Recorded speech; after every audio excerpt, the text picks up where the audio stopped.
നമ്മൾ ജീവിക്കുന്നത് ചരിത്രത്തിലെ തന്നെ ഏറ്റവും അപകടകരമായ ഒരു കാലഘട്ടത്തിലൂടെയാണ്. കാരണം നമ്മുടെ സുരക്ഷയെയും ഭാവിയെയും ഒരുപോലെ ബാധിക്കുന്ന വൻ പ്രതിസന്ധികളാണ് ഒരേ സമയം ലോകത്ത് പുകഞ്ഞുകൊണ്ടിരിക്കുന്നത്.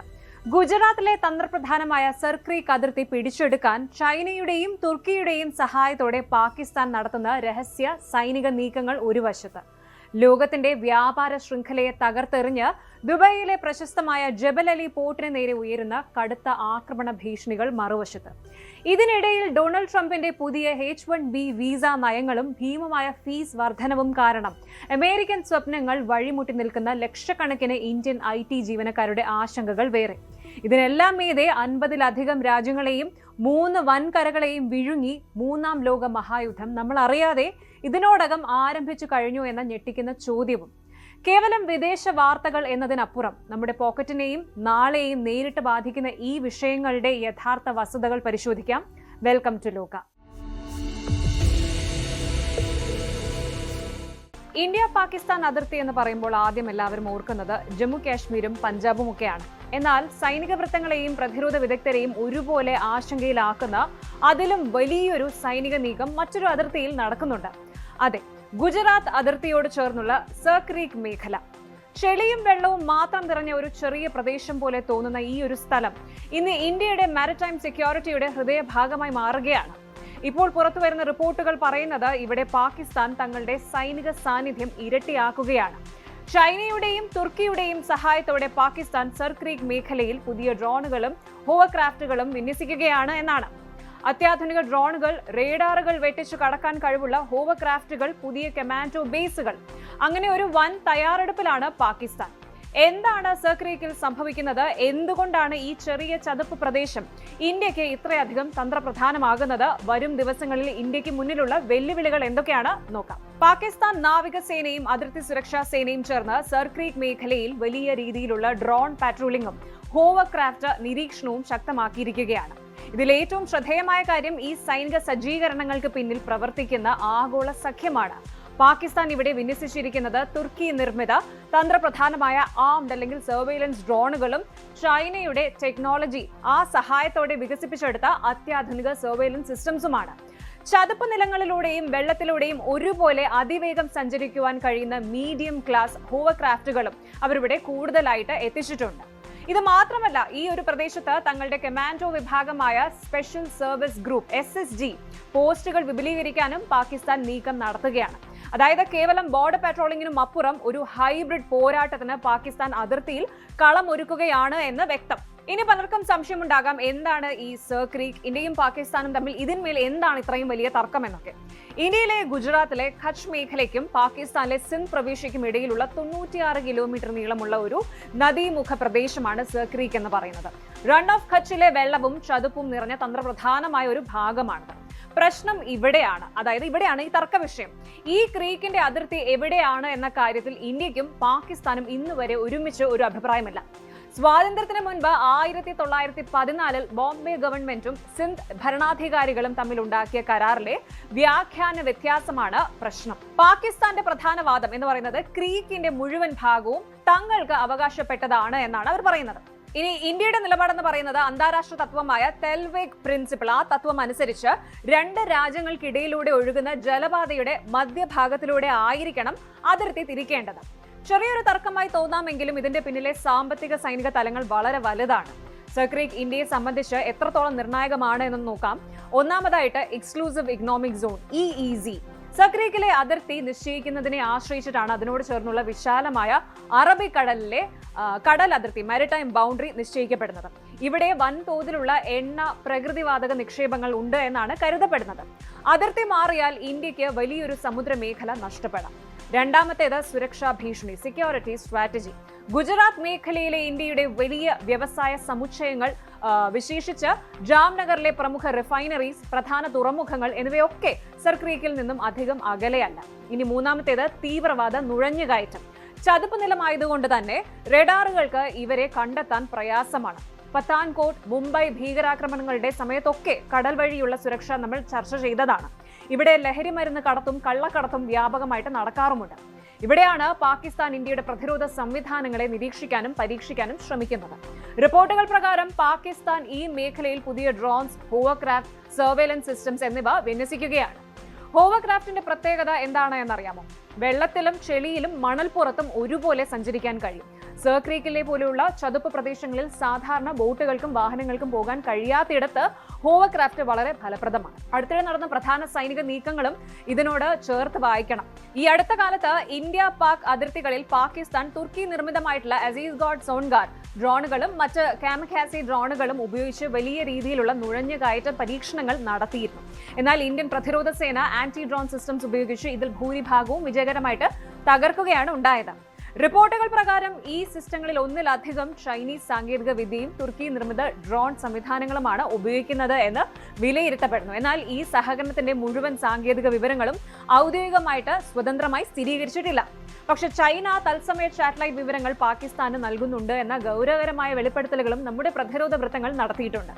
ഇനി ഇവിടെ ഇന്ത്യ കൈയും കെട്ടി നോക്കി നിൽക്കുകയല്ല. കഴിഞ്ഞ ഏതാനും ആഴ്ചകൾക്ക് മുൻപ് ഇന്ത്യൻ ആർമിയും നേവിയും സർക്രീക്ക് മേഖലയ്ക്കായി പുതിയ ആംഫിബിയസ് കോമ്പാക്ട് ബോട്ട്സ് വാങ്ങാനുള്ള നടപടികൾ ആരംഭിച്ചിട്ടുണ്ട്. ഈ ബോട്ടുകൾ കടലിലും ചെളിയിലും കരയിലും ഒരുപോലെ സഞ്ചരിക്കാൻ കഴിയും. ഇനി വേഗത്തിൽ സൈന്യത്തെ എത്തിക്കാനും ഡ്രോൺ നിരീക്ഷണത്തിനും ആന്റി ഇൻഫിൽട്രേഷൻ ഓപ്പറേഷൻസിനും ഇവ സഹായിക്കും. അതുപോലെ BSFന്റെ ഏറ്റവും കാര്യക്ഷമമായ ക്രോക്കഡൈൽസ് എന്ന പ്രത്യേക കമാൻഡോ വിഭാഗം ഇവിടെ എപ്പോഴും സജ്ജമാണ്. വ്യോമസേനയും നാവികസേനയും ഈ മേഖലയിൽ സംയുക്ത നിരീക്ഷണം ശക്തമാക്കിയിട്ടുണ്ട്. ഇപ്പോൾ മറ്റൊരു വലിയ ചോദ്യം കൂടി ഉയരുന്നുണ്ട്. ചൈനയും തുർക്കിയും എന്തിനാണ് പാകിസ്ഥാനെ സഹായിക്കുന്നത്? ഉത്തരം സിമ്പിൾ ആണ്. ചൈനയ്ക്ക് ഇന്ത്യൻ മഹാസമുദ്രത്തിലെ സ്വാധീനം വർദ്ധിപ്പിക്കുകയാണ് പ്രധാന ലക്ഷ്യം. CPEC, ഗ്വാദ പോർട്ട്, അറേബ്യൻ സീ എന്നിവയുമായി ബന്ധപ്പെട്ട വലിയ തന്ത്രത്തിന്റെ ഭാഗമായിട്ടാണ് പാകിസ്ഥാന്റെ തീരപ്രദേശങ്ങൾ ചൈനയ്ക്ക് പ്രധാനമാകുന്നത്. ഇനി തുർക്കിയിലേക്ക് വരുമ്പോൾ, തുർക്കി കഴിഞ്ഞ കുറച്ച് വർഷങ്ങളായിട്ട് പാകിസ്ഥാനുമായി പ്രതിരോധ സഹകരണം ശക്തമാക്കുകയാണ്.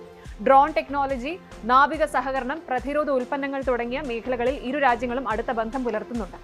എന്നാൽ ഇതുവരെ ഇന്ത്യയും പാകിസ്ഥാനും തമ്മിൽ സർക്രീക്ക് മേഖലയിൽ നേരിട്ടുള്ള വലിയ സൈനിക ഏറ്റുമുട്ടൽ റിപ്പോർട്ട് ചെയ്തിട്ടില്ല.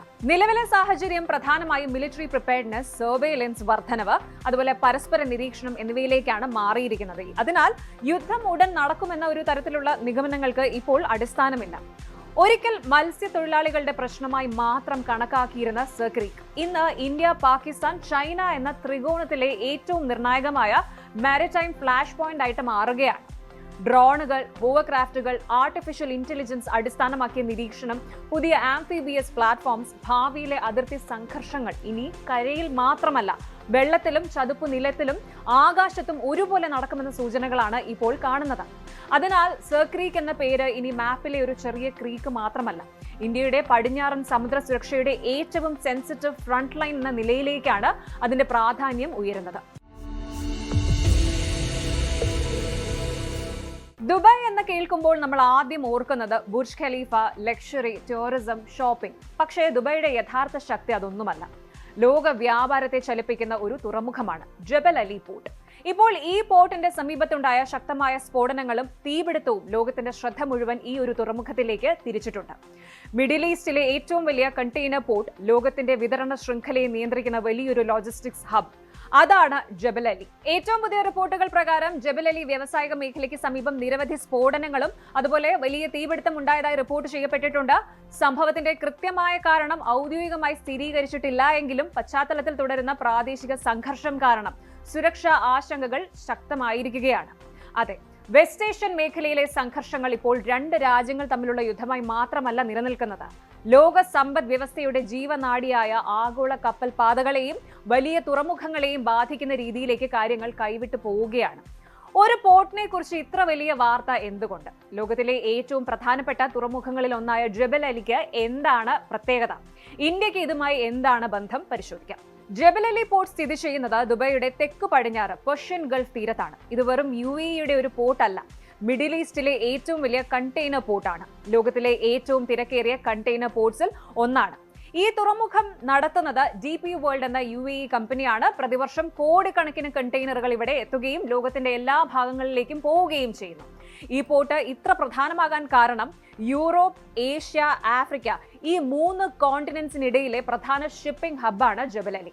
ചൈനയിൽ നിന്ന് വരുന്ന ചരക്കുകൾ, ഇന്ത്യയിൽ നിന്ന് പോകുന്ന എക്സ്പോർട്ട്, യൂറോപ്പിലേക്കുള്ള കണ്ടെയ്നർ, ആഫ്രിക്കയിലേക്കുള്ള ലോജിസ്റ്റിക്സ് എല്ലാം ഇവിടെ ട്രാൻസിറ്റ് ചെയ്യുന്നു. അതിനാൽ ജബൽ അലി ഒരു UAE പോർട്ട് മാത്രമല്ല, ഗ്ലോബൽ സപ്ലൈ ചെയിന്റെ പ്രധാന ജംഗ്ഷനാണ്. ജബൽ അലി പോർട്ടിനോട് ചേർന്നാണ് പ്രശസ്തമായ ജാഫ്സ, അതായത് ജബൽ അലി ഫ്രീ സോൺ. ഇവിടെ ലോകമെമ്പാടുമുള്ള 150-ലധികം രാജ്യങ്ങളിൽ നിന്നായിട്ട് 11,000-ലധികം പ്രമുഖ കമ്പനീസ് പ്രവർത്തിക്കുന്നുണ്ട്. Amazon, Samsung, Unilever, Nestle, siemens, വലിയ ഓട്ടോമൊബൈൽ കമ്പനികൾ, electronics, pharmaceuticals, oil and gas, എല്ലാവർക്കും ഡിസ്ട്രിബ്യൂഷൻ ഹബ്ബ് ഇവിടെ തന്നെയാണ്. അതുകൊണ്ട് ഈ പോർട്ടിൽ ഒരു ദിവസം പോലും വലിയ തടസ്സമുണ്ടായാൽ അതിന്റെ ആഘാതം ലോകമെമ്പാടുമുള്ള സപ്ലൈ ചെയിനിലേക്ക് എത്തും. ഏറ്റവും പുതിയ റിപ്പോർട്ടുകൾ പ്രകാരം ജബൽ അലി ഇൻഡസ്ട്രിയൽ ഏരിയയിൽ തുടർച്ചയായി നിരവധി സ്ഫോടനങ്ങൾ റിപ്പോർട്ട് ചെയ്യപ്പെട്ടു. അതിനുശേഷം വലിയ തീപിടുത്തവും ഉണ്ടായിട്ടുണ്ട്. വീഡിയോ ദൃശ്യങ്ങളിൽ കനത്ത പുകയും തീയും കാണാനാകുന്നുണ്ട്. സംഭവത്തിന് പിന്നാലെ സുരക്ഷ ശക്തമാക്കുകയും അന്വേഷണം ആരംഭിക്കുകയും ചെയ്തിട്ടുണ്ട്. ഇതുവരെ വലിയ മനുഷ്യനാശം ഔദ്യോഗികമായിട്ട് സ്ഥിരീകരിച്ചിട്ടില്ല. ആക്രമണത്തിന്റെ കൃത്യമായ കാരണം സംബന്ധിച്ചും UAE അധികാരികൾ അന്തിമ വിശദീകരണം പുറത്തുവിട്ടിട്ടില്ല. മേഖലയിൽ തുടരുന്ന ഇറാൻ, അമേരിക്ക, ഇസ്രായേൽ സംഘർഷങ്ങളുടെ പശ്ചാത്തലത്തിൽ എയർ ഡിഫൻസ് സിസ്റ്റംസ്, മിസൈലുകളോ ഡ്രോണുകളോ തടഞ്ഞു നിർത്തുമ്പോൾ അതിന്റെ അവശിഷ്ടങ്ങൾ വീണിട്ടാണ് പലപ്പോഴും പോർട്ട് പരിസരങ്ങളിൽ തീപിടുത്തവും സ്ഫോടനവും ഉണ്ടാകുന്നത്. മുൻപും സമാനമായ രീതിയിൽ മിസൈൽ അവശിഷ്ടങ്ങൾ വീണ് പോർട്ട് ഓപ്പറേഷൻസ് സുരക്ഷ മുൻനിർത്തി താൽക്കാലികമായിട്ട് നിർത്തിവെക്കേണ്ടി വന്നിട്ടുണ്ട്. ലോകത്തിലെ ഏറ്റവും സുരക്ഷിതമായ ബിസിനസ് ഹബുകളിൽ ഒന്നായ ദുബൈയിൽ ഇത്തരം സംഭവങ്ങൾ ഉണ്ടാകുന്നത് ആഗോള ബിസിനസ് ലോകത്തെ ഒന്നടങ്കം ഞെട്ടിച്ചിരിക്കുകയാണ്. ഇനി എന്തുകൊണ്ടാണ് ഇറാനോ മറ്റ് സായുധ ഗ്രൂപ്പുകളോ UAEയിലെ പോർട്ടുകളെ ലക്ഷ്യമിടുന്നത് എന്ന് നോക്കാം. ഇതിന് പിന്നിൽ 3 പ്രധാന കാരണങ്ങളുണ്ട്. ഒന്ന്, സ്ട്രെയിറ്റ് ഓഫ് ഹോർമുസ്, അത് മറികടക്കുന്നതിനെ കുറിച്ചാണ്. ലോകത്തിലെ എണ്ണക്കടത്തിന്റെ പ്രധാന വഴിയായ ഹോർമുസ് കടലിടുക്ക് ഉപരോധിക്കുമെന്നാണ് ഇറാൻ എപ്പോഴും ഭീഷണിപ്പെടുത്താറുള്ളത്. എന്നാൽ UAE ഈ റൂട്ട് ഒഴിവാക്കി ഫുജൈറ വഴിയും ജബൽ അലി വഴിയും പൈപ്പ് ലൈനുകൾ നിർമ്മിച്ച് സ്വന്തമായിട്ട് ഓയിൽ എക്സ്പോർട്ട് സുരക്ഷിതമാക്കി. ഇത് ഇറാന്റെ തന്ത്രപ്രധാനമായ പവർ കുറച്ചു. 2, ഏബ്രഹാം അക്കോർഡ്സ്. US ബന്ധവും UAE ഇസ്രായേലുമായി നയതന്ത്ര ബന്ധവും സ്ഥാപിച്ചതും അമേരിക്കൻ സൈനിക സാന്നിധ്യത്തിന് അനുമതി നൽകിയതും ഇറാനെ ചൊടിപ്പിച്ചിട്ടുണ്ട്. അടുത്തത്, മൂന്നാമത്തെ കാരണം എന്ന് പറയുന്നത് സാമ്പത്തിക പ്രഹരം. UAEയുടെ സാമ്പത്തിക അടിത്തറ വ്യാപാരവും ടൂറിസവുമാണ്. ജബൽ അലി പോർട്ടിന് നേരെ ചെറിയൊരു ഭീഷണി ഉണ്ടായാൽ പോലും ഇൻഷുറൻസ് പ്രീമിയം, ഷിപ്പിംഗ് കോസ്റ്റും ഒക്കെ കുതിച്ചുയരും. അത് UAEയുടെ ട്രേഡ് ആത്മവിശ്വാസത്തെ ബാധിക്കും. ഇനി അടുത്ത ചോദ്യം, പ്രധാനമായിട്ടുള്ള ചോദ്യം, ഇത് ഇന്ത്യയെ എങ്ങനെയാണ് ബാധിക്കുമെന്നുള്ളത്. അത് നോക്കുമ്പോൾ വ്യാപാര ശൃംഖലയാണ് ആദ്യം നമ്മുടെ മെയിൻ കൺസേൺ എന്ന് പറയുന്നത്. ഇന്ത്യയുടെ 3ാമത്തെ ഏറ്റവും വലിയ ട്രേഡിംഗ് പാർട്ണറാണ് UAE എന്ന് പറയുന്നത്. ഇന്ത്യയിൽ നിന്നുള്ള ഭക്ഷ്യവസ്തുക്കൾ, വസ്ത്രങ്ങൾ, ഇലക്ട്രോണിക്സ് എന്നിവ മധ്യപൂർവ്വ ഏഷ്യയിലേക്കും അതുപോലെ യൂറോപ്പിലേക്കും എക്സ്പോർട്ട് ചെയ്യുന്നത് പ്രധാനമായും ജബൽ അലി വഴിയാണ്. ഇനി ഷിപ്പിംഗ് ചാർജിന്റെ വർധനവുണ്ട്. പോർട്ടുകൾ സുരക്ഷിതമല്ല എന്ന അവസ്ഥ വന്നാൽ കടൽ മാർഗമുള്ള ഫ്രീ ചാർജസ്, വാർ റിസ്ക്, ഇൻഷുറൻസ് എന്നിവ വർദ്ധിക്കും. ഇത് ഇന്ത്യ ഇറക്കുമതി ചെയ്യുന്ന സാധനങ്ങളുടെ വില കൂട്ടും. ഇനി അടുത്തത് പ്രവാസി സുരക്ഷ, അതും പ്രധാനമാണ്. ലക്ഷക്കണക്കിന് പ്രവാസി ഇന്ത്യക്കാരാണ് UAEയിലെ ട്രേഡ് ലോജിസ്റ്റിക്സ് മേഖലയിൽ ജോലി ചെയ്യുന്നത്. ബിസിനസ് തടസ്സപ്പെട്ടാൽ അത് ജോലി സുരക്ഷയെയും ബാധിക്കും. ഇതിനു മുൻപും 2026 പ്രാദേശിക സംഘർഷങ്ങൾക്കിടയിൽ ജബൽ അലി പോർട്ടിന് സമീപം മിസൈൽ തടയൽ നടപടികളിൽ നിന്നുള്ള അവശിഷ്ടങ്ങൾ വീണിട്ട് തീപിടുത്തമുണ്ടായതായിട്ട് UAE അറിയിച്ചിട്ടുണ്ട്. ഇപ്പോൾ റിപ്പോർട്ട് ചെയ്യുന്ന പുതിയ സ്ഫോടനങ്ങൾ ആ സുരക്ഷാ ആശങ്കകൾ വീണ്ടും ശക്തമാക്കിയിരിക്കുകയാണ്. കാരണം ഇതൊരു പോർട്ടിന്റെ പ്രശ്നമല്ല. Supply chain, energy security, international trade, container movement, maritime insurance, global shipping എല്ലാം ഒരുമിച്ച് ബന്ധിച്ചിരിക്കുന്ന ഒരു കേന്ദ്രമാണ് ജബൽ അലി. കോവിഡ് സമയത്ത് സപ്ലൈ ചെയിൻ തകരുമ്പോൾ എന്താണ് സംഭവിച്ചത് എന്ന് നമ്മൾ കണ്ടതാണ്. അതുപോലെ ഗൾഫിലെ ഏറ്റവും പ്രധാനപ്പെട്ട പോർട്ടിൽ വലിയ തടസ്സമുണ്ടായാൽ അതിന്റെ ആഘാതം ലോകമെമ്പാടും അനുഭവപ്പെടും. നിലവിൽ UAE അധികാരികൾ സംഭവത്തെക്കുറിച്ച് അന്വേഷണം തുടരുകയാണ്. സുരക്ഷ ശക്തമാക്കിയിട്ടുണ്ട്. പോർട്ടിന്റെ മുഴുവൻ പ്രവർത്തനവും ദീർഘകാലത്തേക്ക് നിലച്ചതായിട്ട് ഔദ്യോഗികമായി സ്ഥിരീകരണമില്ല. എന്നാൽ മേഖലയിലെ സംഘർഷം തുടരുന്നതിനാൽ ഷിപ്പിംഗ് കമ്പനികളും ഇൻഷുറൻസ് സ്ഥാപനങ്ങളും സ്ഥിതിഗതികൾ സൂക്ഷ്മമായി നിരീക്ഷിക്കുകയാണ്. ബുർജ് ഖലീഫ ദുബായിയുടെ അഭിമാനമാണെങ്കിൽ ജബൽ അലി പോർട്ട് ദുബായിയുടെ ജീവനാഡിയാണ്. ലോകത്തിന്റെ 3 ഭൂഖണ്ഡങ്ങളെ ബന്ധിപ്പിക്കുന്ന ഒരു വലിയ ഗേറ്റ് വേ. ഇന്ത്യയുടെ വ്യാപാരത്തിനും ഗൾഫ് സമ്പദ് വ്യവസ്ഥയ്ക്കും ഗ്ലോബൽ സപ്ലൈ ചെയിനും ഒരുപോലെ നിർണായകമായ ഒരു തുറമുഖം. അതുകൊണ്ട് തന്നെ ജബൽ അലിയിൽ ഉണ്ടാകുന്ന ഓരോ സ്ഫോടനവും അത് വെറും ദുബായിയുടെ വാർത്തയല്ല, ലോക വ്യാപാരത്തിന്റെ പൾസ് പരിശോധിക്കുന്ന ഒരു മുന്നറിയിപ്പ് കൂടിയാണ്. അടുത്ത ദിവസങ്ങളിൽ അന്വേഷണം എന്ത് കണ്ടെത്തും, മേഖലയിൽ സുരക്ഷാ സാഹചര്യം എങ്ങനെ മാറും, അതാണ് ഇനി ലോകം മുഴുവൻ ഉറ്റുനോക്കുന്നത്.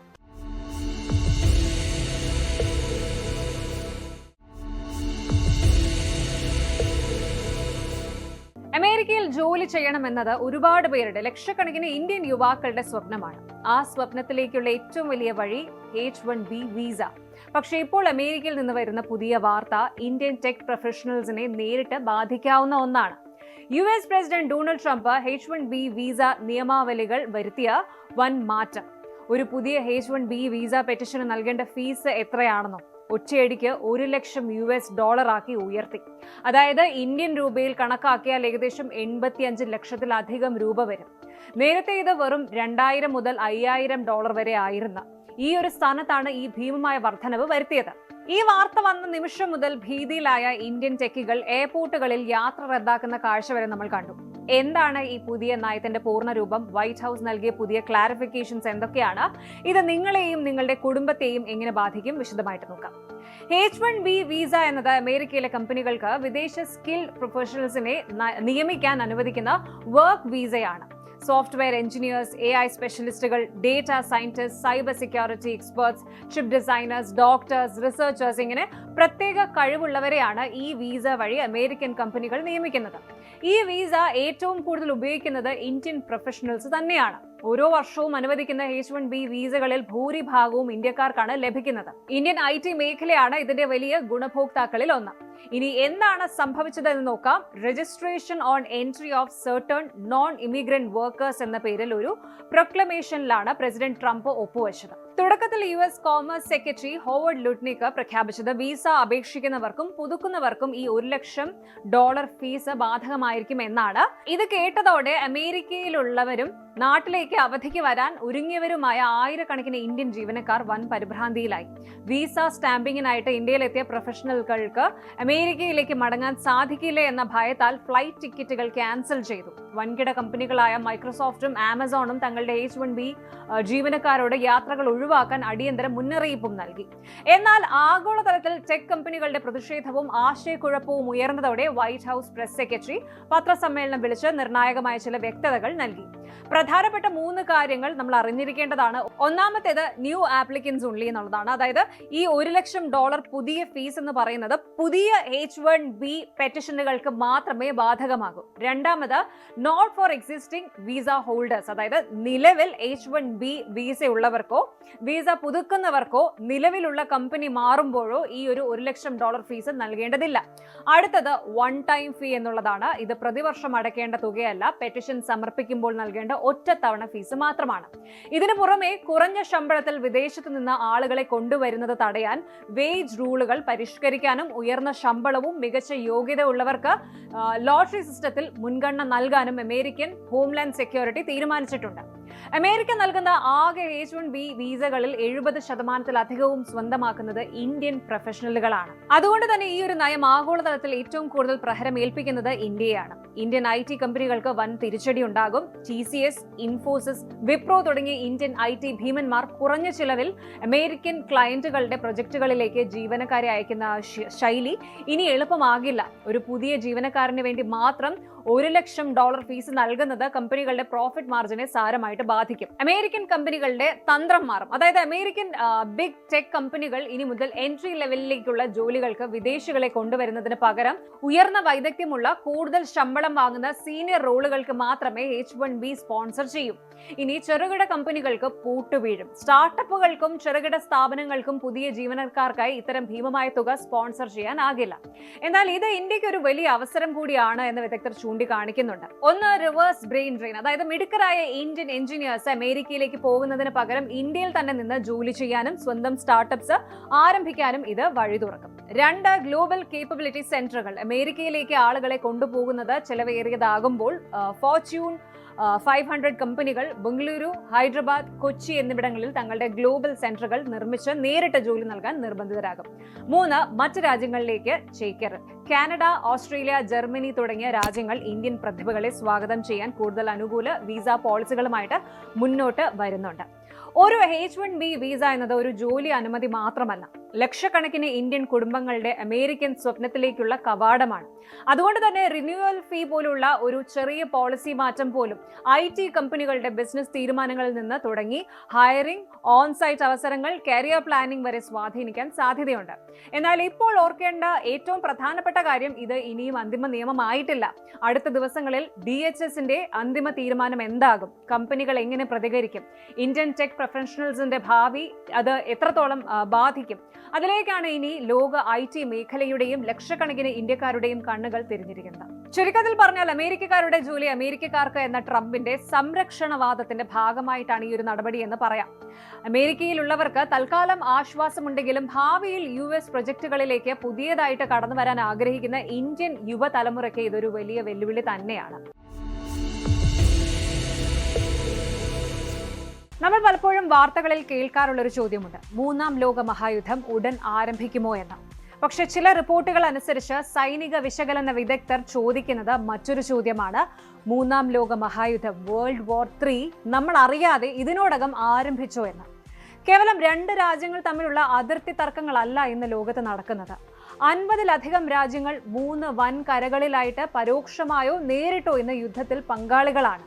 ഒരു വശത്ത് യൂറോപ്പിലെ ഏറ്റവും വലിയ യുദ്ധമായ റഷ്യ-യുക്രൈൻ പോരാട്ടം, മറുവശത്ത് മധ്യപൂർവ്വ ഏഷ്യയിൽ അമേരിക്ക, ഇസ്രായേൽ, ഇറാൻ തുടങ്ങിയ രാജ്യങ്ങൾ തമ്മിലുള്ള കടുത്ത പോരാട്ടവും ആഗോള സപ്ലൈ ചെയിൻ തകർച്ചയും.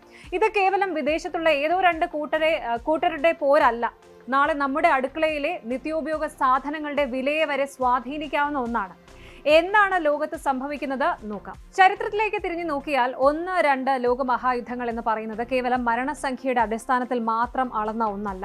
ഒരു പ്രാദേശിക പ്രശ്നം സഖ്യകക്ഷികൾ മുഖേന ലോകം മുഴുവൻ പടരുകയും സാധാരണക്കാരുടെയും രാജ്യങ്ങളുടെയും സമ്പദ് വ്യവസ്ഥകളെയും വ്യവസായങ്ങളെയും പൂർണ്ണമായി അതിലേക്ക് വലിച്ചിഴയ്ക്കുകയും ചെയ്യുമ്പോഴാണ് അതിനെ ലോകമഹായുദ്ധം വേൾഡ് വാർ എന്ന് വിളിക്കുന്നത്. 1914 സരാജോവോയിൽ നടന്ന ഒരൊറ്റ കൊലപാതകമാണ് സഖ്യകക്ഷികളുടെ ഉടമ്പടികൾ കാരണം 1-ാം ലോക മഹായുദ്ധമായി മാറിയത്. ഇന്ന് ലോകം നിൽക്കുന്നത് അതിലും വലിയൊരു ഡിജിറ്റൽ സൈനിക സാമ്പത്തിക ശൃംഖലയിലാണ്, global supply chains and technology. അതുകൊണ്ട് തന്നെ കിഴക്കൻ യൂറോപ്പിൽ വീഴുന്ന ഒരു ബോംബ് മിഡിൽ ഈസ്റ്റിലെ സുരക്ഷയെയും ഏഷ്യയിലെ സമ്പദ് വ്യവസ്ഥയെയും നേരിട്ട് ബാധിക്കുന്നു. ഇന്നത്തെ ഈ ആഗോള സംഘർഷത്തിന് പിന്നിൽ പ്രധാനമായും 2 കേന്ദ്രങ്ങളാണുള്ളത്. ഒന്ന് യൂറോപ്യൻ റൂട്ട്, യുക്രൈൻ റഷ്യ യുദ്ധമാണ്. 1945 ശേഷം യൂറോപ്പ് കണ്ട ഏറ്റവും വലിയ യുദ്ധമാണിത്. യുക്രൈന്റെ 1/5 ഭാഗവും ഇപ്പോൾ റഷ്യയുടെ നിയന്ത്രണത്തിലാണ്. 2026ഓടെ വെടിനിർത്തൽ ചർച്ചകൾ പലതവണ നടന്നെങ്കിലും ദിവസങ്ങൾക്കകം അതെല്ലാം തകരുകയാണ് ഉണ്ടായത്. ഉത്തര കൊറിയൻ ആയുധങ്ങളും നേറ്റോ രാജ്യങ്ങളുടെ പണവും ആയുധങ്ങളും ഇവിടെ ഉപയോഗിക്കപ്പെടുന്നുണ്ട്. ഇനി രണ്ടാമത് മധ്യപൂർവ്വ Asian route, US Israel versus Iran. US Israel സേനകൾ നടത്തുന്ന സംയുക്ത ആക്രമണങ്ങളും ഇറാൻ തിരിച്ചു നടത്തുന്ന മിസൈൽ ഡ്രോൺ അറ്റാക്കുകളും മേഖലയെ കലുഷിതമാക്കിയിരിക്കുന്നു. ലോകത്തെ വൻകിട എണ്ണക്കടത്ത് നടത്തുന്ന സ്ട്രെയ്റ്റ് ഓഫ് ഹോർമുസ് പൂർണ്ണമായി സ്തംഭനാവസ്ഥയിലാണ്. കപ്പൽ ഗതാഗതം 90% ഇടിഞ്ഞു. ഇവിടെയാണ് ഏറ്റവും ഞെട്ടിക്കുന്ന വസ്തുത. ഈ 2 യുദ്ധങ്ങൾ കേവലം 4-5 രാജ്യങ്ങളിൽ മാത്രം ഒതുങ്ങുന്നതല്ല. യൂറോപ്പ്, ഏഷ്യ, ആഫ്രിക്ക എന്നീ 3 വൻ കരകളിലായിട്ട് 50-ലധികം രാജ്യങ്ങളാണ് നിലവിൽ ഈ പോരാട്ടങ്ങളിൽ പരോക്ഷമായിട്ട് പങ്കാളികളായിരിക്കുന്നത്. യുക്രൈന്റെ പിന്തുണയുമായി 30-ലധികം നേറ്റോ രാജ്യങ്ങളും മറ്റ് സഖ്യകക്ഷികളും ആയുധങ്ങൾ എത്തിക്കുമ്പോൾ റഷ്യയ്ക്ക് സഹായവുമായി ഉത്തര കൊറിയ, ഇറാൻ തുടങ്ങിയ രാജ്യങ്ങൾ അണിനിരക്കുന്നു.